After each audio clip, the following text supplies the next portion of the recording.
Let me ask you something. When was the last time you truly lived a moment without worry? Not just pretending to be fine, not smiling to hide the pain, but actually feeling light, alive, and free. Most of us are waiting for the day when everything falls into place, when the job is stable, the relationships are smooth, when we finally have enough. Then maybe we'll allow ourselves to feel joy. But that perfect day rarely arrives. And so, we keep postponing happiness like it's a reward waiting at the end of a race we can't seem to finish. But Buddhism offers a gentle wake-up call. Peace isn't something you find in the future. It's something you remember in the now. The moment you stop chasing and start noticing, when you stop controlling and start trusting, that's when life softens. That's when the heart opens. Maybe the question isn't how can I fix everything to finally be at peace? Maybe the real question is, can I begin to trust this moment just as it is? Because this breath, right here, is the only thing truly real. Everything else is memory or imagination. So in this video, we're going to explore 9 timeless Buddhist lessons. Lessons that don't tell you to escape your life, but teach you how to come home to it. How to find the kind of peace that doesn't depend on your circumstances. The kind that's been quietly waiting for you all along. So if peace is not something we chase, but something we remember, where exactly do we begin? The answer might surprise you. We begin with the mind itself. Because no matter how calm your life may seem on the outside, if your mind is a storm of fearful thoughts, peace will always feel just out of reach. So the next time your mind whispers a fear or a judgment, try this gentle response. Thank you for sharing, but I choose peace.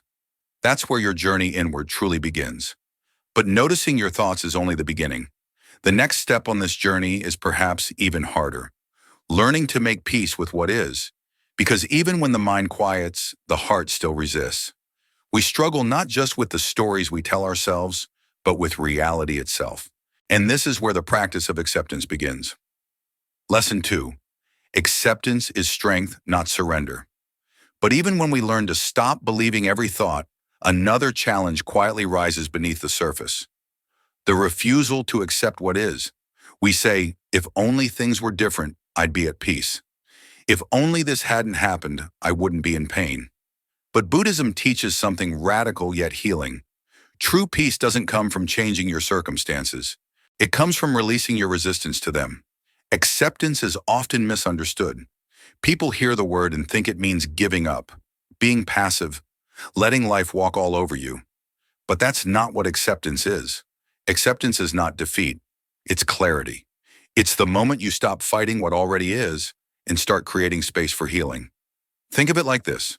When you fall into water, the more you struggle, the more likely you are to sink. But if you stop thrashing and let go, you float. Life too has a current, and when we resist it, wishing things were different, clinging to outcomes, demanding certainty, we create tension, stress, and suffering inside ourselves. Not because of what's happening, but because of the story we're telling about it. Imagine losing a job. The pain doesn't just come from the loss. It comes from the thoughts that follow. I shouldn't have failed. This isn't fair. What will people think? And suddenly you're not just facing a challenge. You're battling reality itself. Acceptance doesn't mean you stop trying to grow. It means you stop needing life to match your expectations in order to feel okay. It's the deep breath that says, this is what's here. I may not like it, but I will meet it with open eyes. This is not weakness. It's strength in its purest form. Because when you stop resisting, you finally allow yourself to feel, to breathe, to soften. The suffering begins to loosen its grip. The mind calms. And in that space, something wiser can rise. Not panic, not denial, but compassion and courage.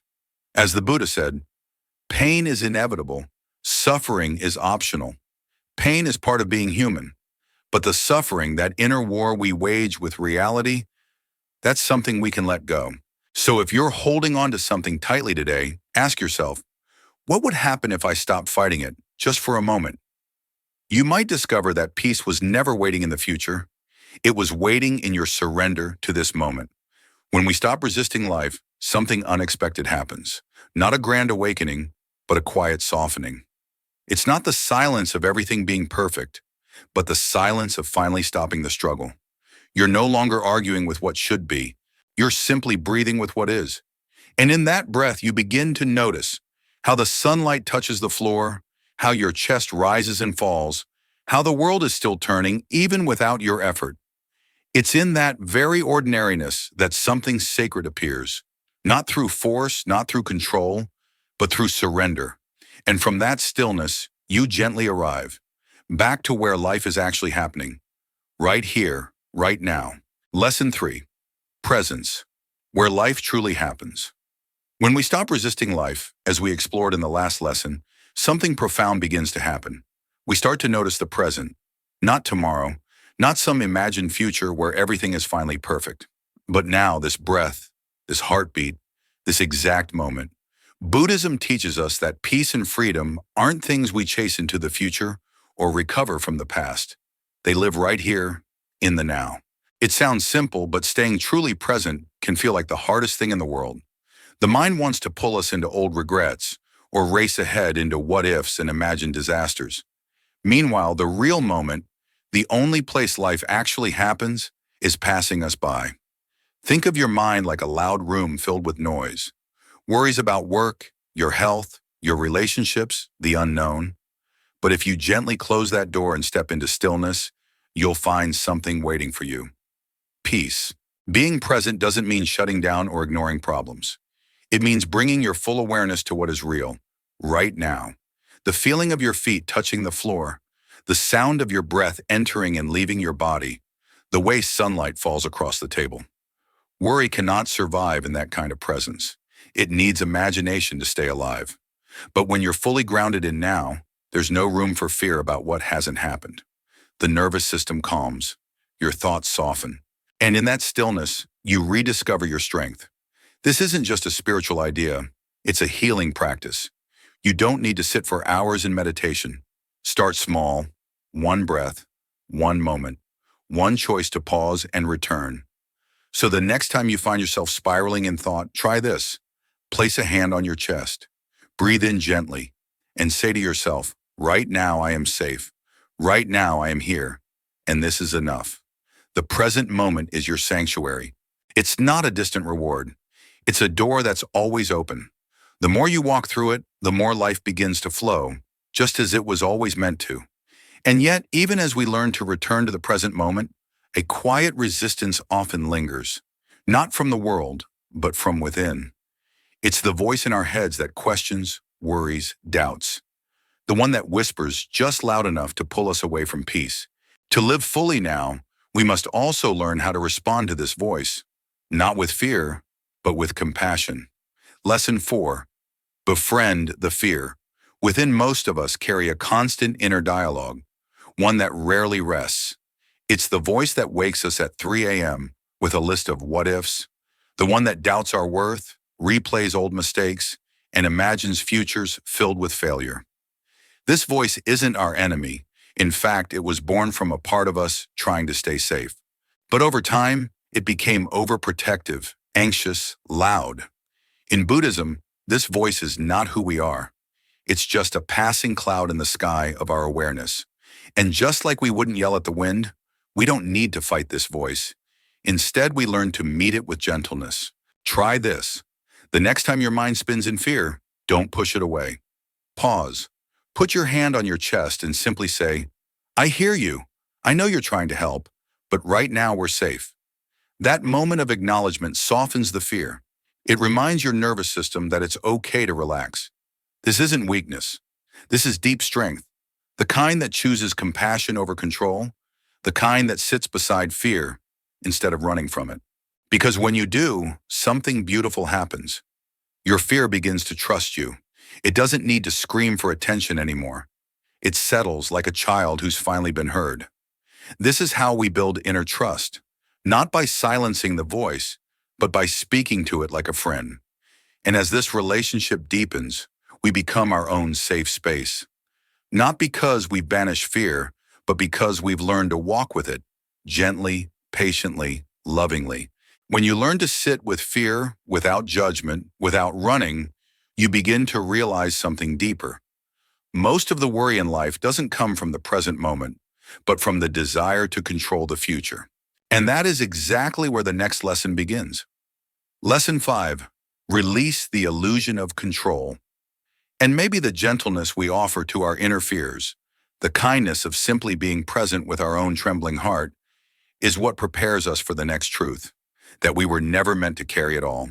We spend so much of our lives trying to hold things together, our plans, our relationships, our identity, our future. We grip so tightly, convinced that if we just try hard enough, we can prevent pain and secure happiness. But Buddhism invites us to see through this illusion. Control is not peace. In fact, the more we try to control everything, the more we suffer. Control feels like protection, but it becomes a prison. It turns every moment into a test, every person into a variable, every outcome into something to fear. We live in a constant state of what ifs. What if this fails? What if they leave? What if I lose everything? But here's the truth. Life is not something you control. It's something you participate in. Like a river, it moves with or without your permission. The more you try to dam it up, the more pressure builds.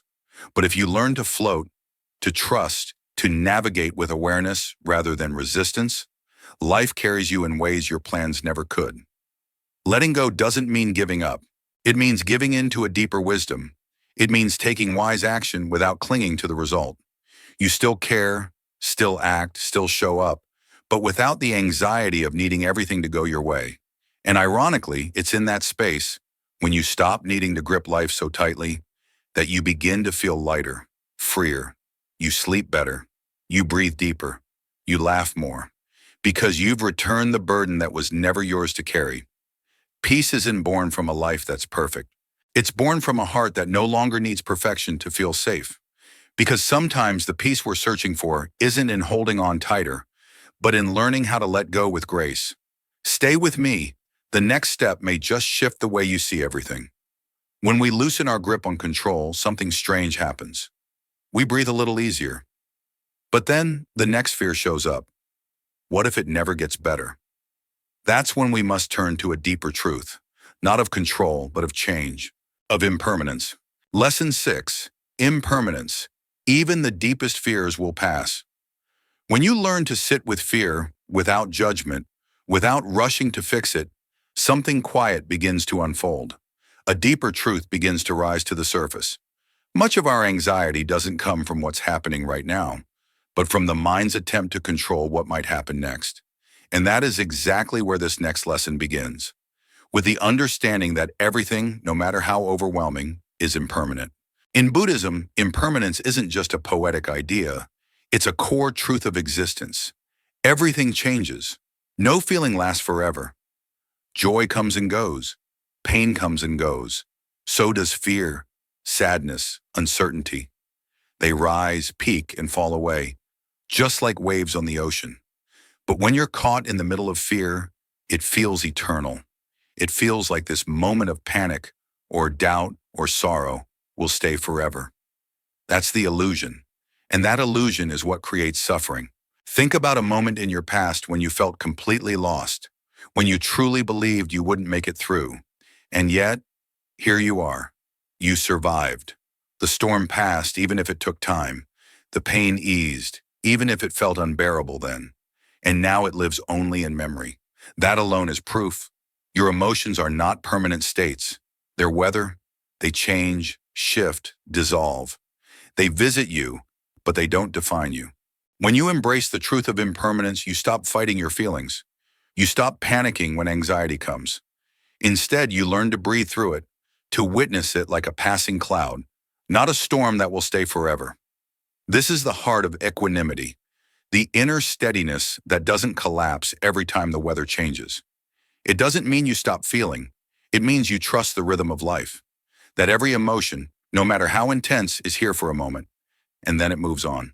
There is incredible peace in knowing this too will pass.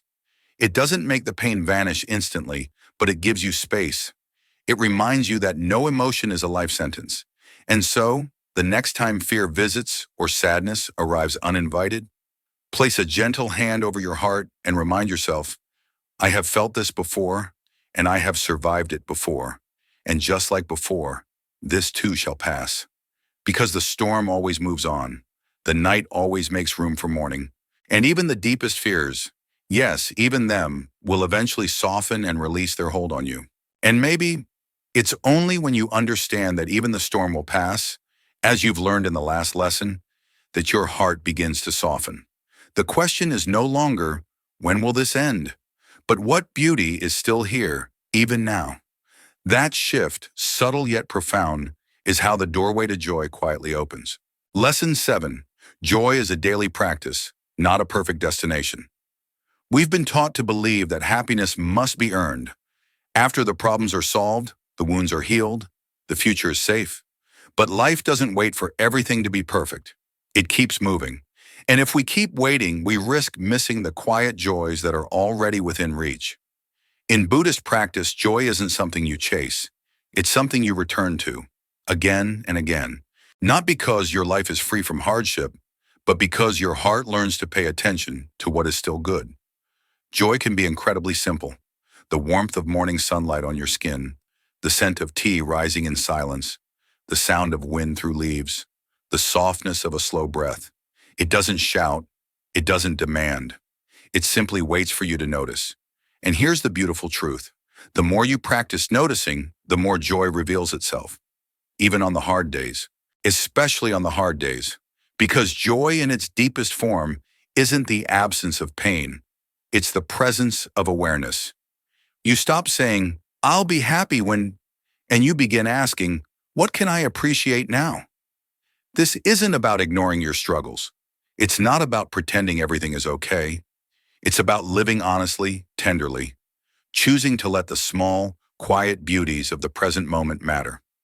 Joy isn't reserved for those who have everything figured out. It belongs to those who are willing to be here with what is, to those who say yes to life, not just the easy parts, but all of it.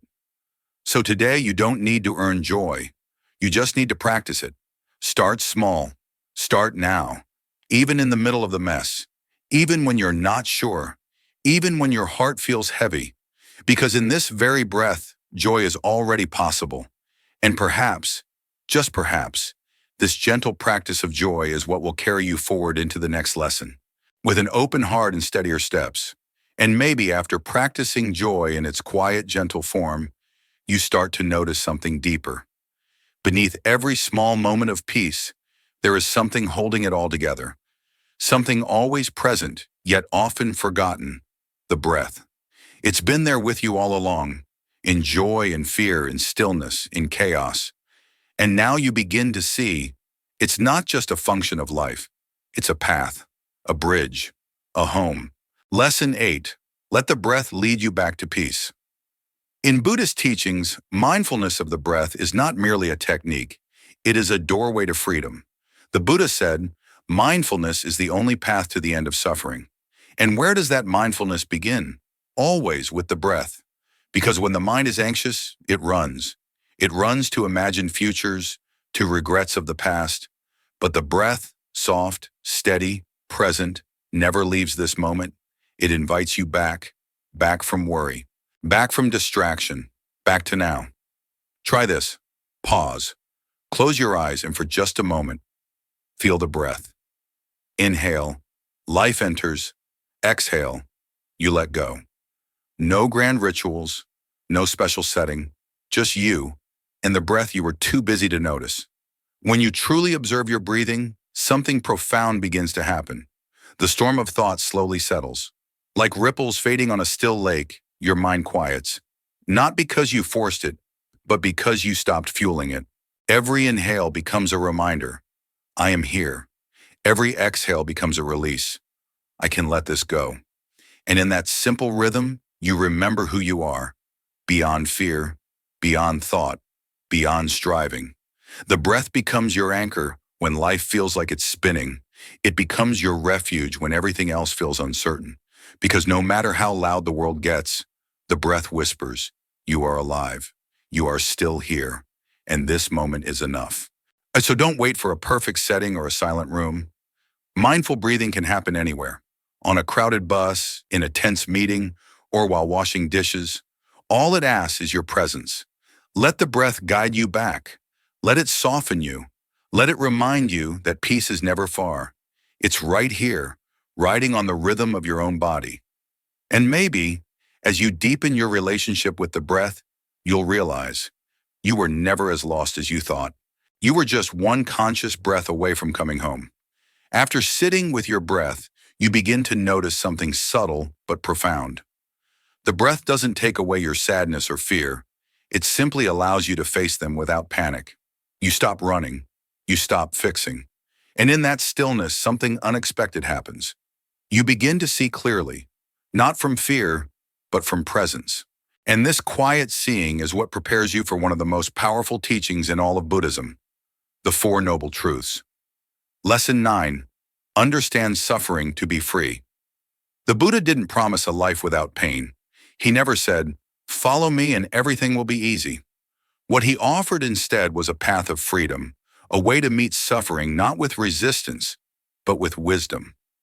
That path begins here. The first noble truth is that suffering exists. Pain is a part of life: grief, illness, loss, uncertainty. We all encounter it.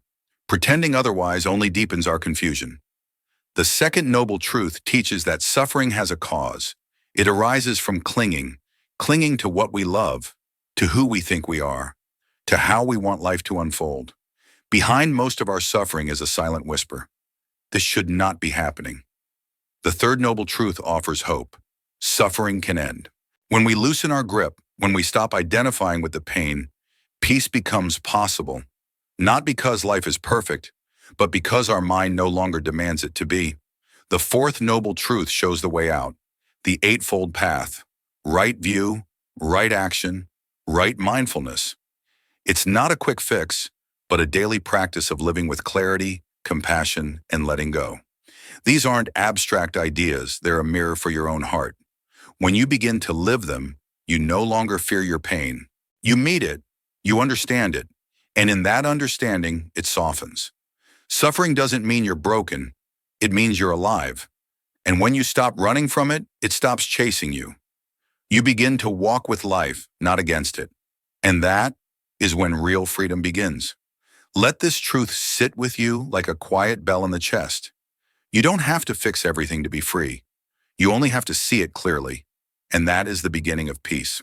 Perhaps the greatest reminder Buddhism gives us isn't some grand enlightenment or perfect peace. It's how we walk, softly, consciously, and with love, through the most ordinary moments of life. Not just when flowers bloom or the sun shines, but even when the skies pour and the heart trembles. Happiness has never been a fixed destination, a place you arrive and finally rest. It's a choice, a returning. It's how many times you come back to yourself in a single day. It's how you respond when life doesn't go your way. It's in the cup of tea you drink without rushing, the breath you fully feel. Happiness is being fully present in imperfection. The Buddhist teachings you've heard throughout this journey are not mantras to memorize, but quiet invitations to live more deeply. You might forget a few lines. You might not apply them all at once. But if each morning you simply pause and ask, "Can I live more fully today?" then you are already practicing mindfulness. And remember this, you don't have to be perfect to be at peace. You only need the courage to return to yourself, to sit quietly within, and keep walking. One breath, one step, one grateful heart at a time. And if one day you forget, it's okay. We can always begin again. Every breath is a new beginning. If this video stirred something quiet but true in you, don't let it disappear. Leave a comment, let it echo. Someone else might be waiting for the very same reminder. And if you'd like to keep walking this path, gently, together, subscribe to the channel. Every new video is a small lantern, lit just in time for your next dark moment. Like, share, and come back whenever you forget what peace feels like. We'll be right here.